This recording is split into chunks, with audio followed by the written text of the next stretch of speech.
নমস্কার বন্ধুরা, আমার ইউটিউব চ্যানেল আওয়াজ স্টাডিজনে সকলকে স্বাগত।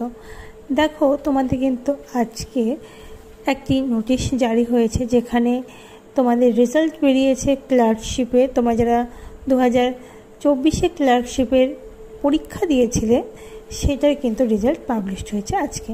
তো তোমাদের এখানে কত কাট অফ হয়েছে সমস্ত বিষয় নিয়ে আলোচনা করব।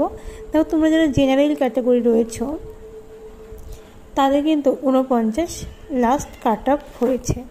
আর তোমরা যারা ওবিসি এ এবং ওবিসি বি রয়েছো, তাদের 48 কাট অফ হয়েছে, এসসিদের 47 এবং যারা এসটি ক্যাটাগরির মধ্যে রয়েছে তাদের কিন্তু 29 কাট অফ গিয়েছে। তো দেখো, এখানে কিন্তু অনেক সংখ্যক মানুষ পাস করেছে। তোমরা যারা ভাবছো কীভাবে রেজাল্ট দেখবো, তো তোমরা কেন নাম্বার দেখতে পাচ্ছ না, এখানে কিন্তু নাম্বার কোনো দেখানোর সিস্টেম নেই। এখানে তোমাদের যে রোল নাম্বার পাবলিশড হয়েছে, রোল নাম্বারগুলো তুমি চেক করে নিতে পারবে। তো এইভাবে তোমরা কিন্তু তোমাদের কাট অফ দেখে নিতে পারবে।